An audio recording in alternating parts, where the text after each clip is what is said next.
So I'm not going to measure our spirituality by whether that glory cloud shows up again. That wouldn't be fair for him or for us, because he may be doing something different. I just want more. I'm not looking to be wowed, but I'm looking to be changed. So one of the manifestations that we experienced was the glory cloud. It's about 2011, and this glitter-like substance was just kind of up along the ceiling, kind of moving in the air currents of the room, but not all the air currents of the room that we could see. Like I remember being mesmerized by that, and also flabbergasted. Just, yeah, totally. I had no words. I had no, my brain couldn't compute what's happening in that moment. No. What was going on with you with the glory cloud? Well, the same. I had heard about it, in history. I'd heard about it, that sort of thing happening. I actually had friends that had that experience. And when it started happening, it actually started happening at our Friday night meetings 3 weeks before I ever saw it happen.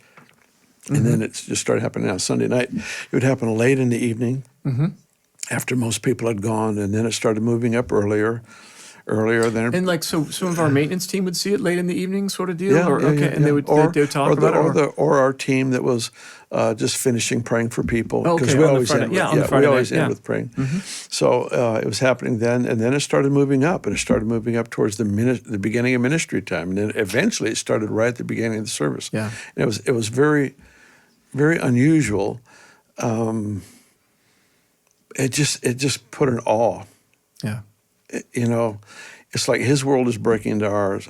I don't know what he's saying. I don't know what he's doing. I don't usually say why. I just try a sign points to someone. It's the exit sign points to the exit. Yeah. So we've got a sign of unusual presence that shows up. I want to look to the one it's pointing to. So that's what we did. We would just extend our times of worship. We didn't worship the sign. We also didn't ignore the sign. It's powerful. Didn't worship it, didn't ignore it. Yeah. It was there for a reason. Why? It created an awe. In fact, it happened 26 times. I actually ended up counting over time. And after about 5 or 6 times in, I realized, man, I don't know what to do. I mean, he shows up in this way. I've heard of God showing up in ways in Chronicles where everybody's on their face, nobody can speak a word, do anything. We've had times where that awesome presence has been there and has been silence for just about 20 minutes, I remember at one point, which is an eternity in a corporate gathering. So we have those kinds of things, but this was different. There was a lightness, a joy, but an awe. And then I remember, I don't know what to do. And I didn't feel like I needed to perform something. I just want to be a good steward. Yeah. And then I watched children, and children would run, because it would often start in a corner. And children would run right into the middle of this cloud of his presence. And I thought, I'm just going to follow them. I'm just going to learn from the children, because God wasn't showing up in an intimidating way where you fall on your face. Biblical, appropriate. Yeah, absolutely. Yeah. This was different. It was a welcoming presence, and children would run right into the middle of it. People would call their relatives, their friends who weren't at the meeting, and they would come in their pajama bottoms, and come in, and the children would run towards this cloud of his presence, and it was so remarkable. It was so remarkable. People's lives were so deeply impacted, but it's kind of those things. It's one of those things. How do you talk about it? I mean, I did one meeting where I kind of walked people through it, as best I knew how. But it was new for you too. Oh, totally. Brent, and it hasn't happened since, really, not nearly to the same level. No. And we're talking 8 years ago, or 9 years ago now. So, and we didn't it wasn't something we prayed for to happen. It was just somehow we were hungry. We were always living hungry and responsive. Yeah. And then when it quit happening, we didn't panic about that either, because we weren't. It was always about the Lord, not about the manifestations. Yeah, it doesn't mean he left. Yeah, exactly. Yeah, no. Doesn't mean his displeasure on the group, or that somehow we quenched the Lord or anything. It's like no. Not at all. I remember one of our guys innocently put a thing out, come see if the glory cloud will come tonight or something. And I found out about it. I said, take that down. Yeah, on our Bethel on TV. Yeah, because we can't seek recognition or in any way profit by attendance or whatever happens in church. We cannot use what God does for that. And so I had him take it down. It scared me. It actually scared me. And I'm glad you did. The other thing, we had guys open up the air conditioners just to make sure nobody had tampered with them. There was no piece of insulation or something breaking down.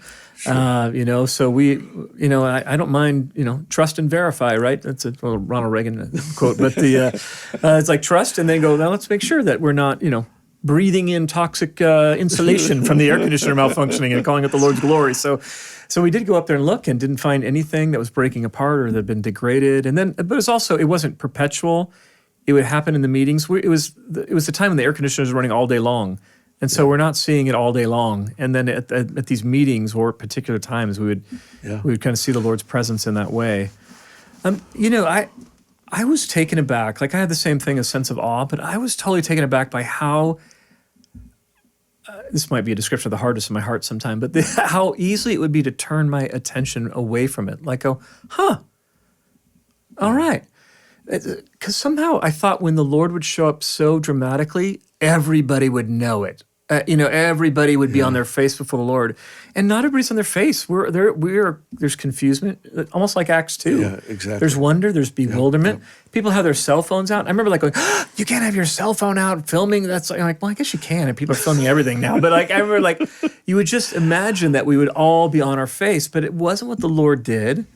I remember John and Carol Arnott were there one night, and we were just sitting there, mystified and perplexed, but also I was perplexed that it wasn't as mandatory. Like awe wasn't as mandatory as I thought it would be. It's almost like you could go to the Grand Canyon and go like, big hole in the ground.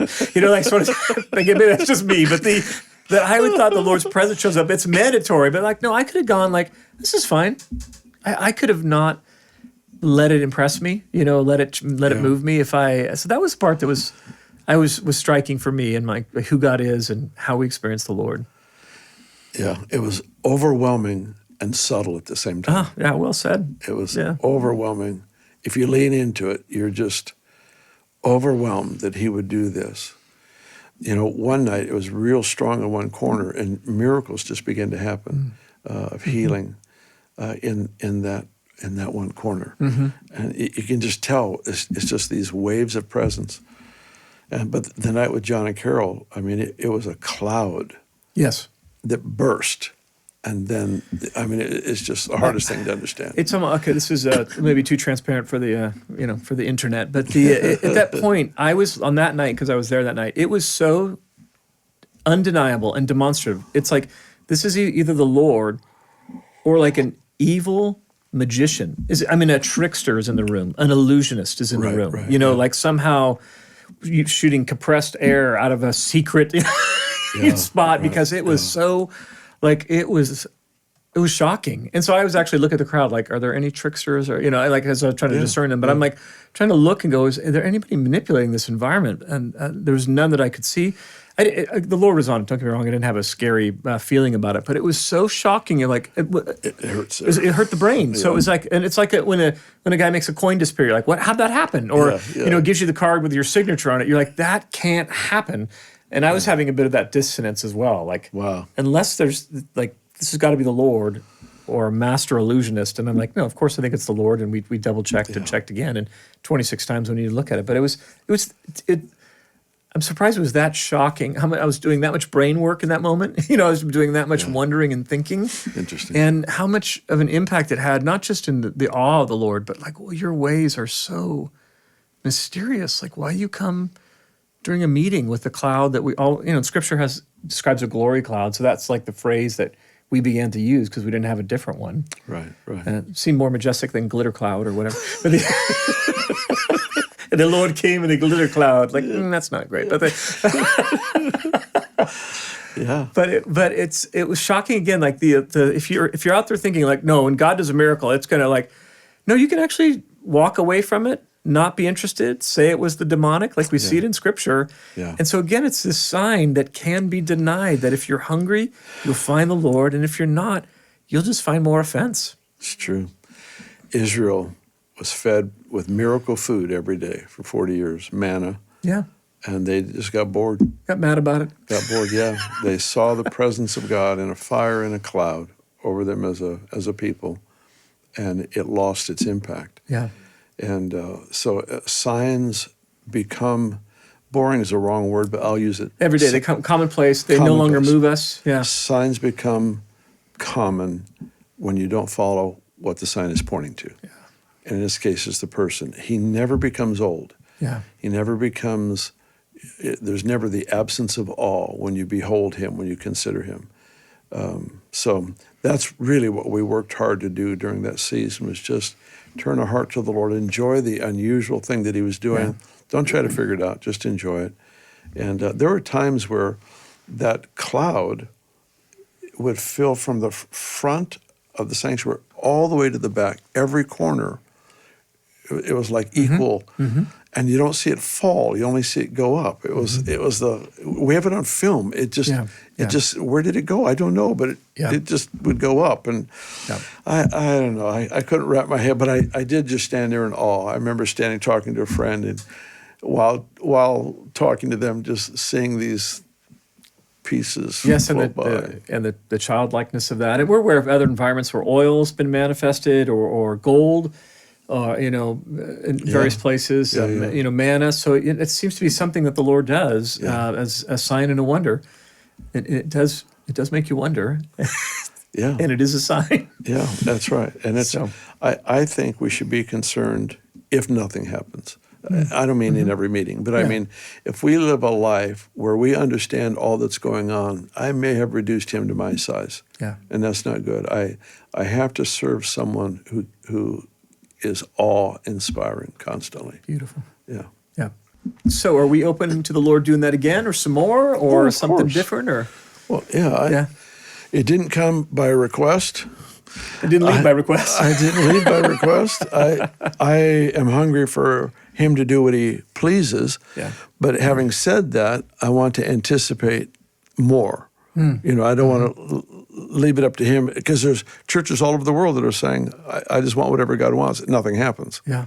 So you have to lean in at some point with a promise, a testimony. You have to take a risk. Will he heal this person? Is it possible for us to prophesy and get a word of wisdom for this individual?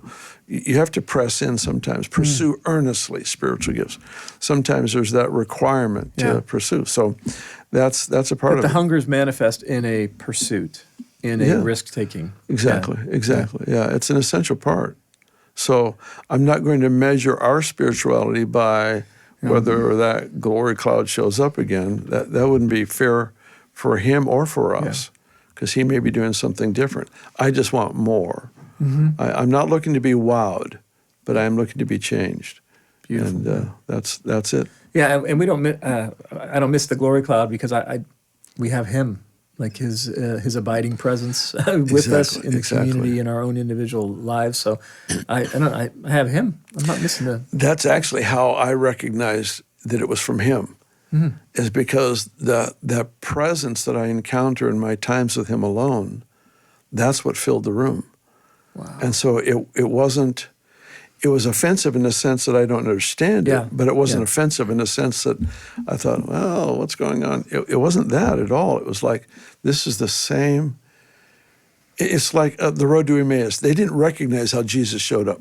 And there's sometimes he shows up different. Yeah. But when you close your eyes, you get that sense of the presence of the Spirit of God. You go, okay, this is him.